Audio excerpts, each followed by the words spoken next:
Morning, everyone. My name is Philip Salter and I'm the founder of the Entrepreneurs Network.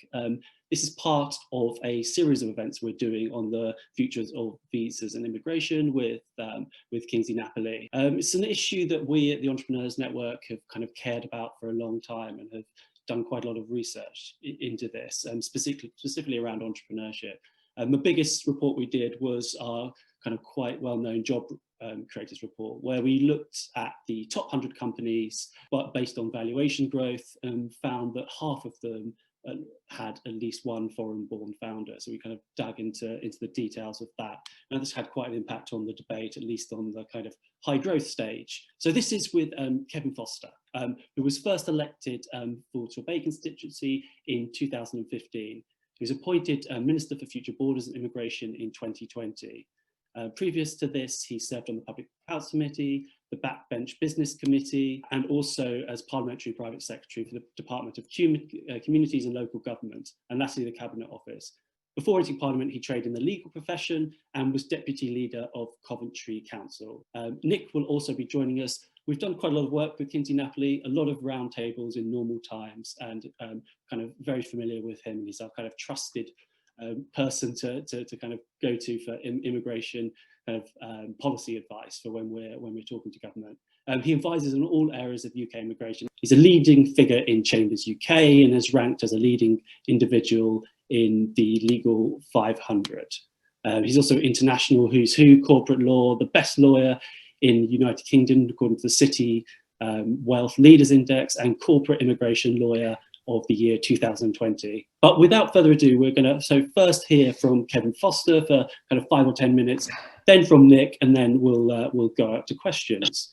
So over to you, Kevin. Well, thank you for the introduction and the mini CV as well. It's always interesting to hear the things that people pick up on me having done. So look, thank you for inviting me to speak at today's event. It's great to be with you all, even though we have to be in a virtual capacity, and to have a chance to speak to such a group of talented innovators about the UK's future points-based immigration system, which will come into effect on the 1st of January 2021. We believe the new system has been designed with businesses in mind and will provide simple, effective and flexible arrangements for UK employers to recruit skilled workers from around the world through several different immigration routes. I will start by acknowledging that we do as a government realise just what a challenging time this is for employers, as it is for the whole country. And the Home Office is committed to supporting business as it starts its recovery from the devastation of the global coronavirus pandemic. And we believe it's now even more critically important our new system can be part of the UK's economic recovery. Firstly, by encouraging investment in the domestic UK workforce, many of whom face an uncertain future as a result of coronavirus. And secondly, for ensuring businesses can attract the brightest and best that they need from around the world. We believe the new system is based on 3 tenets. The first is it will be fairer in that it treats everyone from every part of the world based on the skills they have and the offer they have to make the UK, rather than having a very strongly 2-tier system based on where your passport was issued. Firmer because we do have control of our own borders from the 1st of January and are able to decide who comes to the country to work. And then skills-led because we believe the system will value the skills people have, with points awarded for a job offer at the appropriate level, the ability to speak English and meeting the appropriate salary threshold. We published more detail on the points-based system back on the 13th of July, and this was to ensure businesses had time to prepare for the new system well ahead of its introduction. And to confirm, the main work routes will open from 1st of December, literally this time next week, and the points-based system will be in place for the 1st of January. In effect, you'll be able to apply in December for leave that will start from the 1st of January. Overall, the new immigration system will be implemented in phases to ensure smooth delivery. And the overarching message I want to give is, we're not closing the door.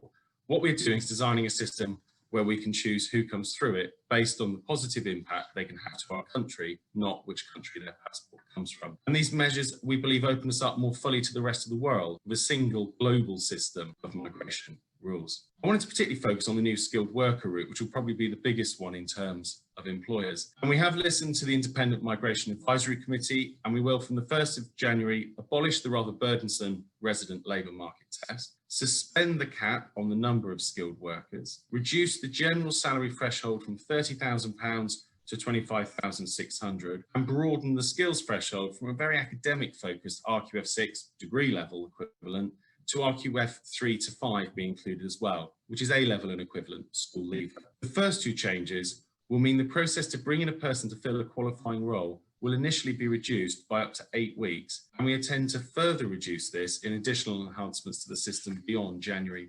2021. Additionally, as I touched on, under the skilled worker route, every applicant needs to score 70 points, 50 of those coming from the mandatory criteria, i.e. to be able to speak English. However, we will allow people to trade points. For example, those who don't meet the salary thresholds can still come to the UK if they can prove they have a job in a shortage occupation or a PhD relevant to their role, and actually at 20 points if it's a STEM PhD relevant to their role. We recognise some occupations do have salaries that are much higher than the general threshold. So to be clear, to avoid undercutting of the UK labour market, for those occupations, the relevant salary is the going rate for the job, not the general salary threshold of 25,600.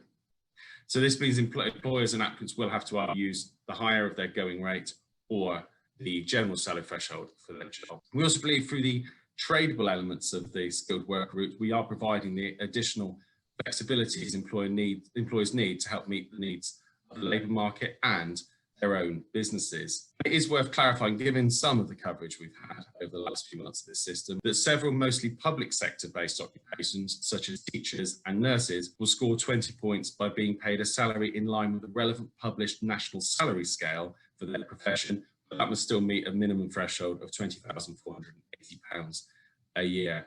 And also to confirm, skilled workers will also be able to switch easily between employers with a skilled worker licence. Perhaps some of the other changes that we're making that perhaps have been less shouted about, but are perhaps very significant, particularly for those who want to make the UK their home, is that for those who wish to settle in the UK, we will revise the salary requirements for those applying for settlement having completed 5 years under either the skilled worker route or the Tier 2 general route, the current route, or the two combined. The current salary requirement for settlement is £36,200 a year. This will be replaced by a requirement to meet the general salary threshold for the skilled worker route, currently 25,600, and the going rate for the role they are working in, effectively the qualifications for the route they're on. There'll also be no limit on the number of years a person can stay under the skilled worker route to aid those who wish to settle, nor will there be cooling off periods as there are currently.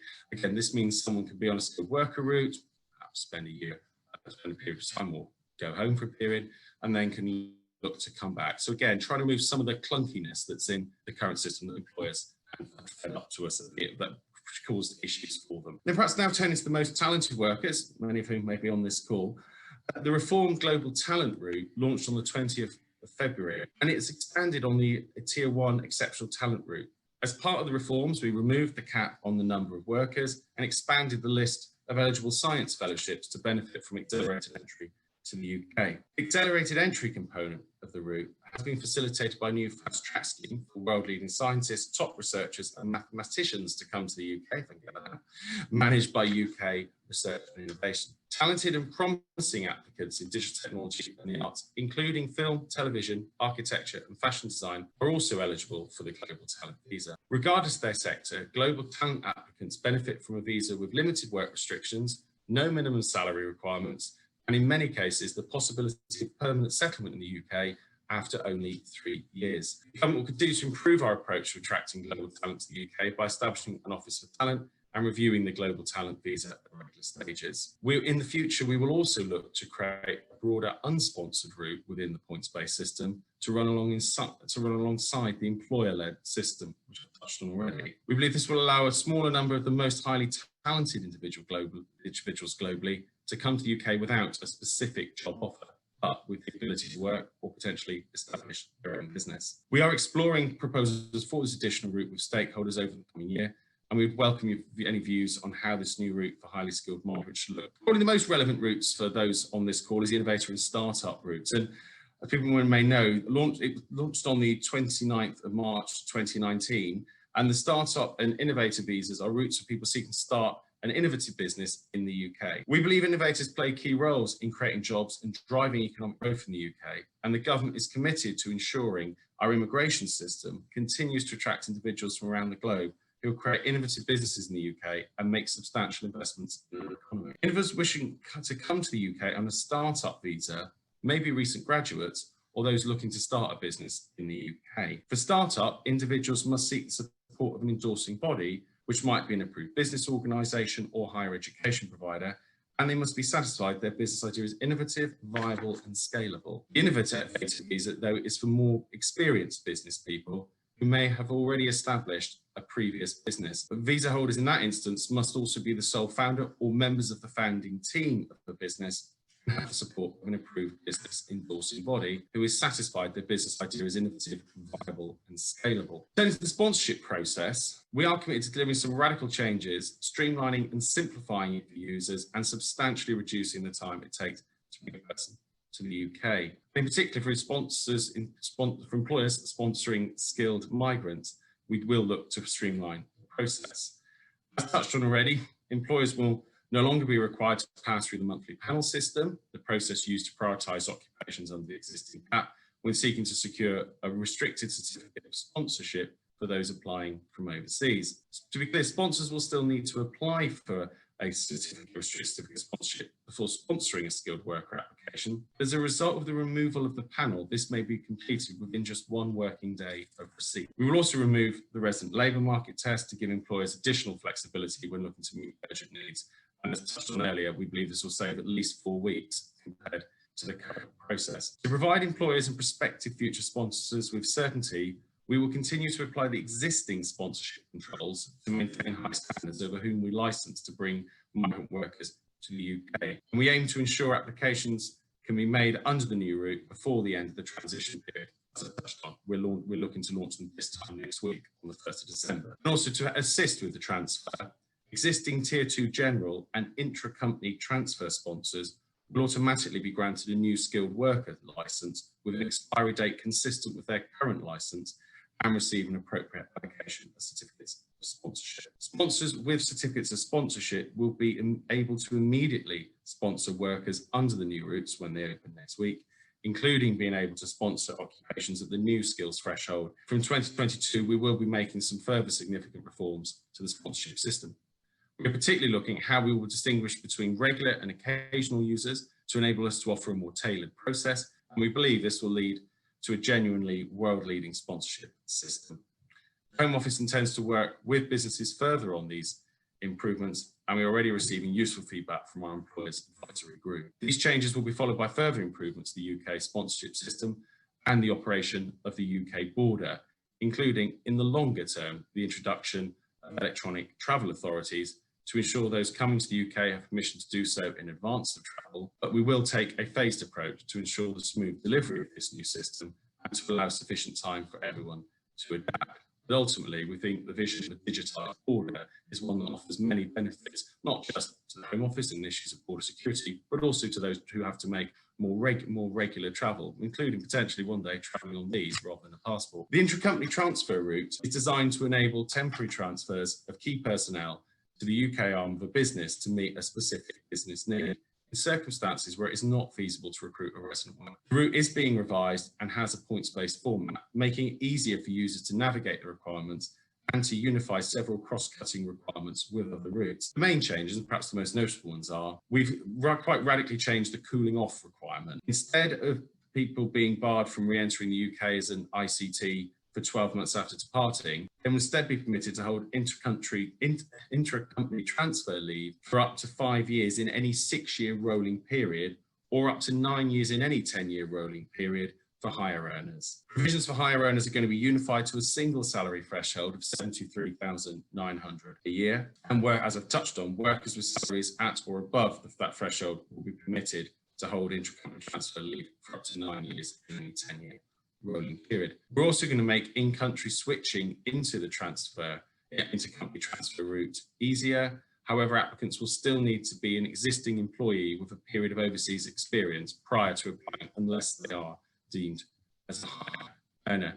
And we believe this changes help support businesses, particularly those who trade and work across borders, and make it a lot simpler to operate. I also wanted to say a little bit about the new graduate route, which may be very relevant for those looking to set up new innovative businesses.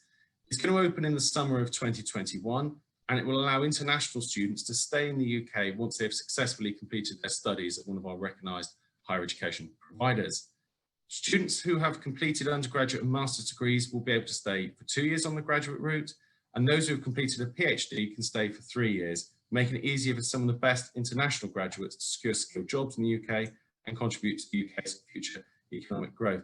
And to be clear, you can transfer out of the graduate route into, for example, the skilled worker route the moment you are eligible to do so and have a job offer. It's also worth touching briefly on the EU settlement scheme, and that I have to remind people that up until the 31st of December, people can still arrive EEA nationals in the UK under existing free movement rights. So far, we've had over 4.2 million applications to the EU settlement scheme, which we're very pleased with, and over 3.9 million statuses have already been granted under it.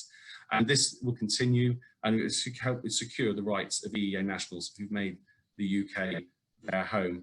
But to be clear, the deadline for applications is the 30th of June next year, and there are provisions in the grace period that allow employers to recruit EEA nationals based on, for example, showing a passport or an ID card up until the end of the grace period and the deadline for the EU settlement scheme. So in conclusion, my officials are working with businesses, SMEs, community groups and users to raise awareness and understanding of how the new system will operate. Despite the challenges of the last few months, we've been able to hold events for over 5,000 stakeholders on how the new system will operate. Business has a crucial part to play in this, and I know many of you are already taking steps. And I urge everyone to join us in our shared vision to transform and level up every region of the economy and make sure we have a new points-based system that truly serves the needs of our businesses. However, and we'll stress it again, immigration must be considered alongside investment in technology, automation and training, and importantly, the development of the UK's domestic labour force, rather than as an alternative to it. It is also incumbent on us all to ensure we are focusing on our resident workers and existing talent at this most unsettling time, particularly when many are now having to look for new employment opportunities. We're clear that immigration policy will be part of and support our strategy for the UK labour market overall.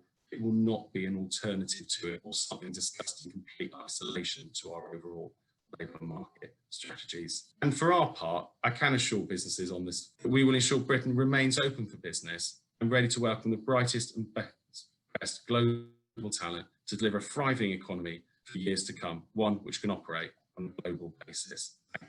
Thank you so much, and yeah, certainly agree with the idea of having training and education kind of complementary to an immigration system. I think they're two sides of the same coin really, and shouldn't be seen as kind of against each other.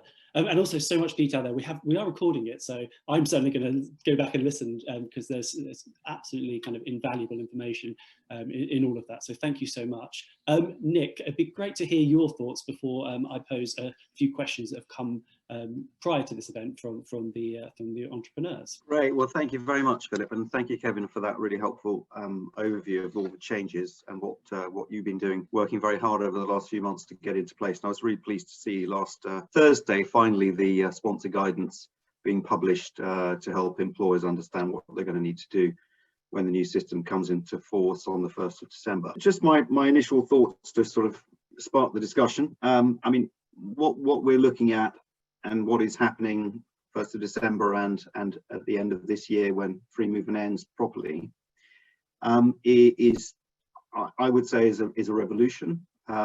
I don't think it's been cast as that, but it's pretty dramatic change because we have had 40 years of free movement and now we're getting rid of it. And lots of policy scientists are rubbing their hands and thinking this is going to be a great opportunity to do a before and after comparison of when the changes come in, but it will be a significant change. And what is remarkable is that the UK is going to have, I mean, bearing in mind we are losing free movement, but what we're replacing it with will be one of the most liberal immigration systems in the world. And I think that is what I don't think many people understand. Getting rid of the resident labour market test and protection of the resident labour workforce, getting rid of numerical limits, lowering the skills threshold to technical and mid-range roles is very, very different to what most developed economies have in terms of immigration systems, which tend to be relatively protectionist. So we are moving into a really new phase. You know, while we understand that there will be a massive impact on the labour market because of the closure of free movement, we have to recognise that the new system is relatively liberal. What are the challenges that I think we're going to see? When the new system was announced in February, we didn't really know what was around the corner.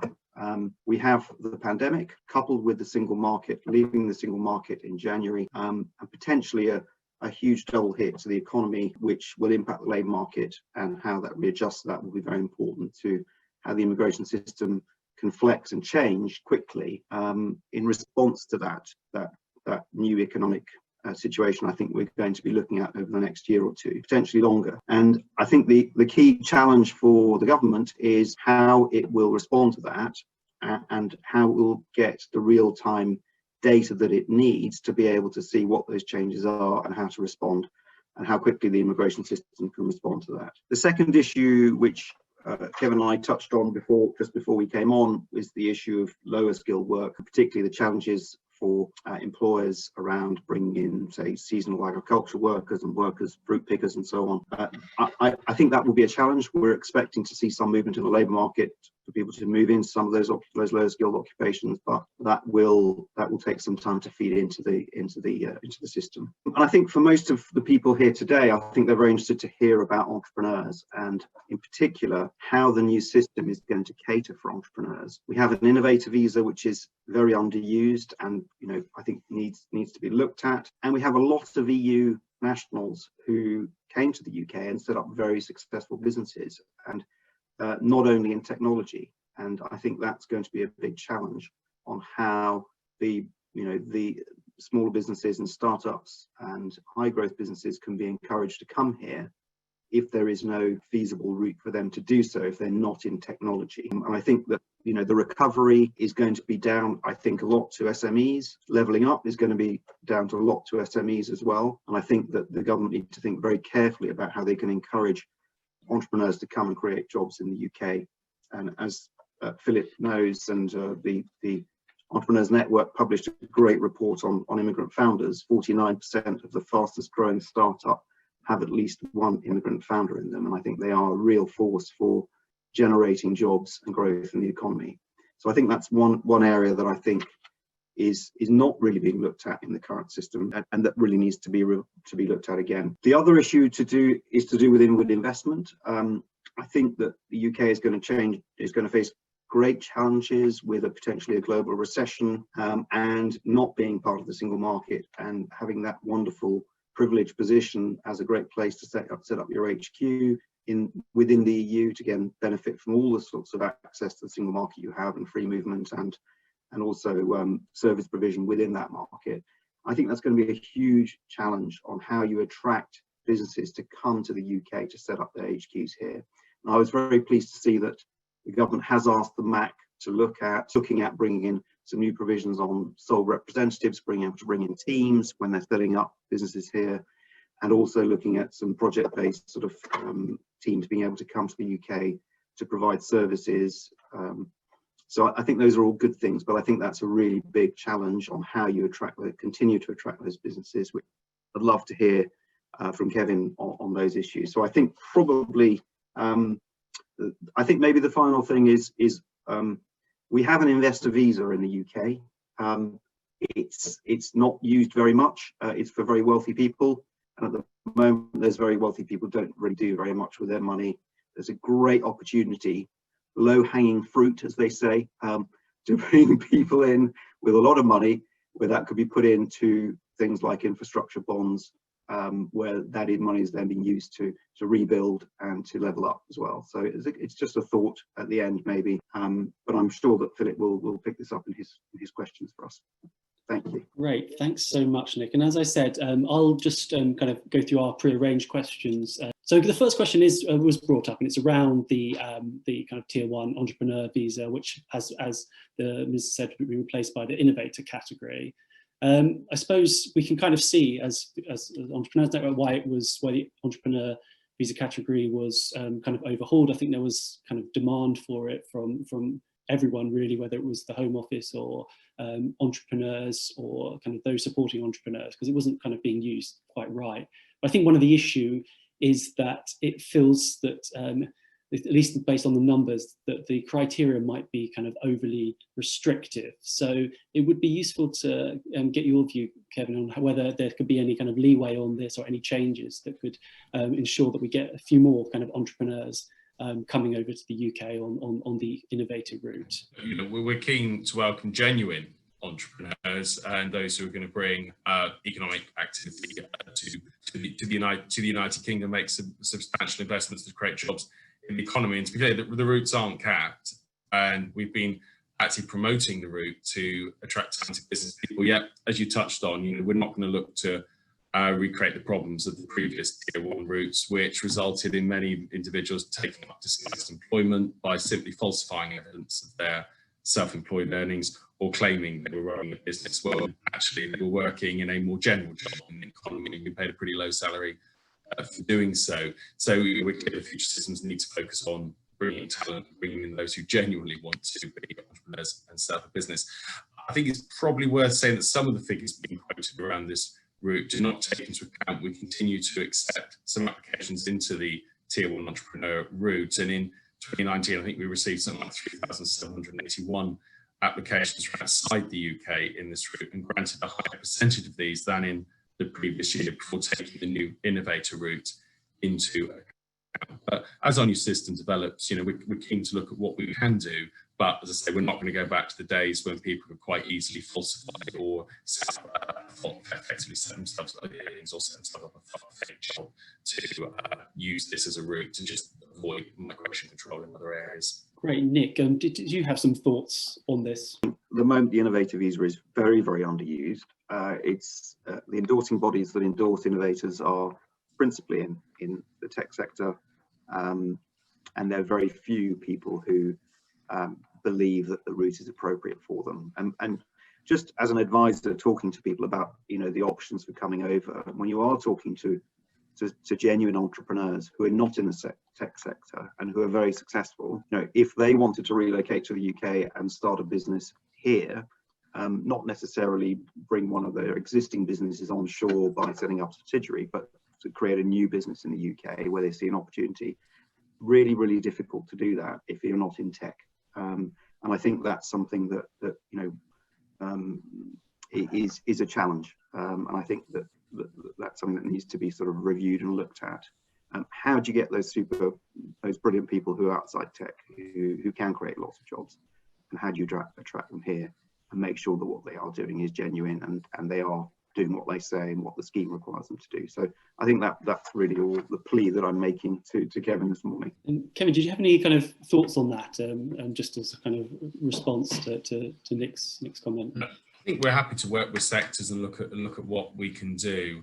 I think just subject to our general baselines of the fact that it doesn't become a route to easy immigration abuse as some of the previous routes were, and where we can look to bring genuine talent in. As I say, and actually some of the people we're talking about are the type of people who might actually qualify on a future unsponsored route, or be someone who, if they've finished a degree, for example, here in the UK, can be on the graduate route, because to be clear, the graduate route is unsponsored and it doesnn't have a particular salary requirement or a sponsorship requirement. So again, there are some opportunities there for people to come in. And touching on earlier, when we are looking at changing how our overseas representative and overseas business works, because the current system is very much based on the idea that, let's say, Nick or myself are going to set up a business, drive around the UK, issuing business cards as a sort of a one-man band from a suitcase.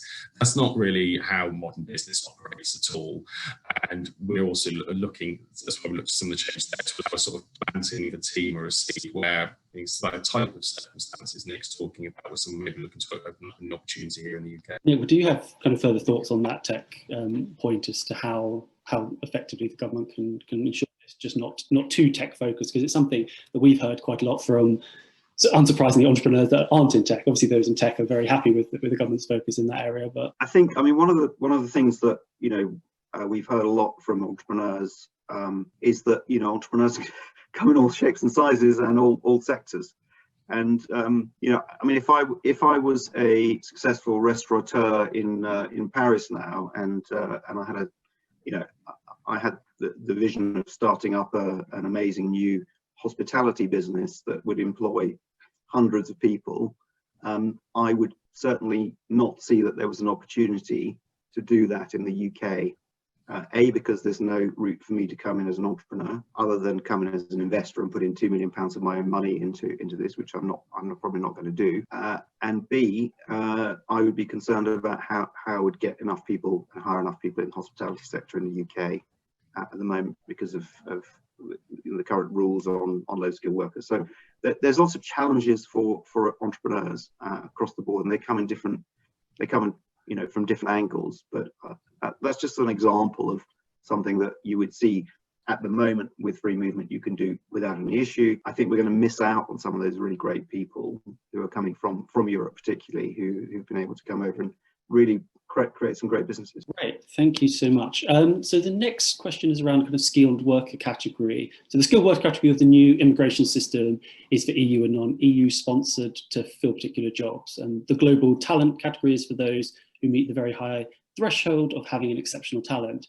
If the innovator category is not being used and most applicants do not have the 2 million to invest in the UK, is the UK sufficiently open for self-employed business people and those without a prior job offer? So this kind of picks up a little bit on kind of what you were talking about before, Nick and Kevin. Do you think we need something for the self-employed, and something that other business groups have been pushing for, particularly things like FSB, I suppose, or those without a prior job offer? Yeah, I think what we've said is we're not going to go back to a self-employment route, a general one, for the reasons I mentioned earlier, and our sadly bitter experience of what some of those routes can produce in the form of people looking to avoid migration control rather than actually looking to do something particularly innovative or to actually generally explore create economic activity here in the UK. And again, we are going to be quite focused over the next year or so on getting the domestic workforce back into work. And here's an example of a hospitality business, representing an area heavily reliant on the hospitality industry. I look forward to the days when they're bringing me up to tell me that they're struggling to recruit, rather than about to lay people off, which has sadly been the experience of the last 8-9 months, and we suspect will still be the experience certainly well into 2021. We're certainly going to keep the labour market data under close review. We are making quite a lot of changes that will make, when people are establishing businesses looking to access skills that we recognise are in shortage, or skill sets where actually you do want to have a mix in your business of people who are domestic as well as those you've been able to recruit on a global basis. I think the real point we're trying to make, really get home, is there is no longer going to be this idea in our migration rules of EEA here, non-EEA here, that goes on the 1st of January. It's very much you can recruit. The only exception actually is Irish nationals, because of our very long historic links with the Republic of Ireland that most will be aware of. But it's very much going to be, this is a global system that allows people to move globally. Yes, there'll be a different position for those from the EEA with the end of free movement, yet we think we're much more open to the rest of the world.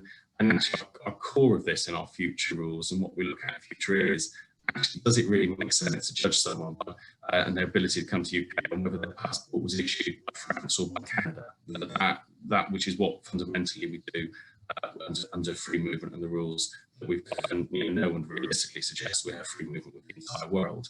So that's, again, for us, where we will continue to adapt. Our core of this is we should look at the domestic labour market first. We're not making apologies for that. I think that's the right thing to do. And then secondly, look at where we can provide businesses access to skills and talent, and also where we can ensure the most talented can come to the UK, but where we don't provide a route to that ends up in avoiding immigration rules rather than developing the UK economy. Great, thanks so much, Kevin. Nick, do you have anything to kind of add to that? Kevin's talked about our old highly skilled migrant programme, which I think is sort of slightly conflated sometimes with the entrepreneur route, but I'm not sure whether you had a question about that specific route, but yes, there is some scope, I think, for allowing people who are not sponsored to come in. And again, maybe that's a separate question. Yes, exactly. There was so the question is around so following recommendations from the Migration Advisory Committee, the government has indicated it plans to introduce a highly skilled category for those entering the UK without a prior job offer, broadly similar to the previous highly skilled migrant programme in Tier 1 general categories. So the person asking the question understands that the new category will not be ready for the 1st of January 2021 and will be explored over the coming year. Kevin, do you think the UK should instead be opening that new category as soon as possible? What we've said is we'll explore it and ensure we want to introduce it in the right way. And again, as we've touched on, there's already quite a number of routes that very skilled, very talented people, particularly those coming out of universities, can take advantage of. I think what we've said is it's important that we get it right, that we ensure it's a route that is appropriate. And actually, a lot of people who we would consider the most talented, who we would look to cover with this type of route, are the sort of people who get job offers before they move home, certainly before they move country. So there is an element of a lot of those people would they could apply for jobs quite easily into the skilled worker route, and certainly under our global talent route as well. But we're looking at it more as one that can fill in the gaps for someone with exceptional talent, rather than something that's going to be a sort of generic route to come to the United Kingdom. So we will bring it in when as I said, we hope to make progress on it in 2021, but with the vast amount of change we're making already to the migration system in the first year. Plus, of course, the settlement route we're creating for British nationals overseas, where approximately 5.4 million people could be entitled to come to the UK under it. We do want to see how those changes break down before we then look to introduce that. Thanks so much. Yeah, indeed, there's certainly a lot of change happening. Nick, do you have anything to add to that, and maybe from a perspective of you speaking to clients about this route? Yeah, well, the highly skilled migrant programme, I think has got a very bad, and its tier 1 general successor has a very bad press. And I think there were things that went wrong with that scheme. There were holes in the scheme and the enforcement of the scheme that basically meant that people got through who shouldn't have done. And I think in a way, the reliance on previous earnings, which is one of the criteria, could be manipulated by people who wanted to, and in fact was found to be by a number of people. And that's the problem, because it undermines actually what our experience was of the tier 1 general route, which is that it brought some really amazing people to the UK, doing great work and setting businesses or working in big corporations or small businesses. But it was a good scheme that I think could be restarted with proper criteria. But I think the other thing to think about is that if you do have a highly skilled migrant program, it really needs to be targeted at demand in the labour market, at skill shortages, at those kinds of things that a lot of the schemes around the world focus on when they're assessing the criteria. And in order to do that, you need to have incredible real-time data about what's going on in the labour market, about what kind of people you want and need. And I think that's one of the problems with the UK, certainly, is that we don't have a lot of that data to hand, which take a lot of time and permissions for the MAC to get it, and it's not real time. So I think there needs to be some work on that. Had we had all that information about the highly skilled migrant program, and what the outcomes were, the labour market outcomes or the business outcomes or the investment or job creation outcomes of those people, it would have been potentially a different story, because I think we could have told a much better story to the public about what the outcomes were, apart from the few bad apples who got through the system by cheating. So I think one needs to have really good data, really good enforcement, and really good information about who these people are and what they're doing when they're here.